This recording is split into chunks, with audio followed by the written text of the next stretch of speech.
Good evening friends. आज दिन 4 मई 2026 Tata chemicals limited company ने अपने Q4 FY26 के रिजल्ट्स अनाउंस कर दिए हैं। टोटल इनकम निकल के आई है 3,482 करोड़, जो कि पास्ट क्वार्टर में थी 3,588 crore and in last year for the same quarter it was 3,551 crore.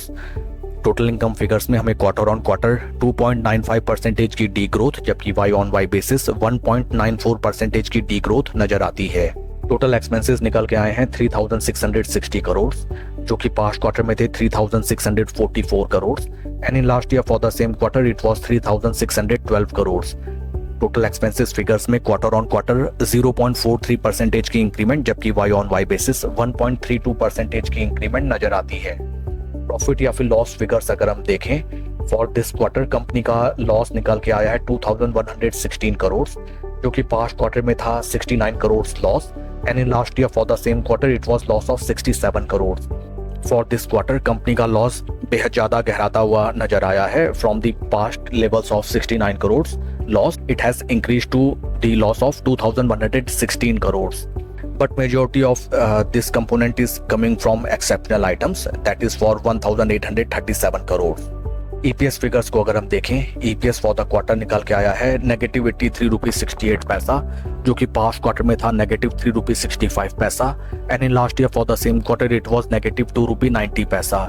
Overall बेहद वीक एंड निराशाजनक कंपनी के Q4 रिजल्ट्स रहे हैं। Sequential quarter on quarter and Y on Y basis में कंपनी की top line sales and revenue figures में डेंट नजर आया है।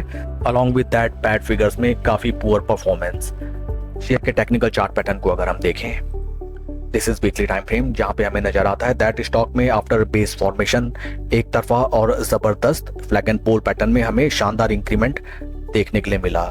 डिमांड जोन से अगर हम कंपेयर करें, स्टॉक ने ऑलरेडी हमें 43% के पॉजिटिव रिटर्न्स जनरेट करके दिए। राइट नाउ स्टॉक ऊपरी रेजिस्टेंस पॉइंट्स पे हमें ट्रेड करता हुआ नजर आता है, जो कि काफी क्रिटिकल है बिकॉज सेम रेजिस्टेंस पॉइंट से पास्ट में भी for the first, second, third and fourth 4 bar stock में हमें रेजिस्टेंस पॉइंट से अच्छी खासी गिरावट आती हुई नजर आई and in continuation to same line may be it is possible that from these resistance point stock में एक तरफा हमें फिर से गिरावट आती हुई नजर आए।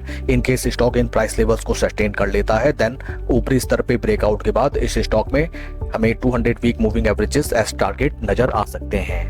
That's all for the video friends. Please like and subscribe my channel. Thank you.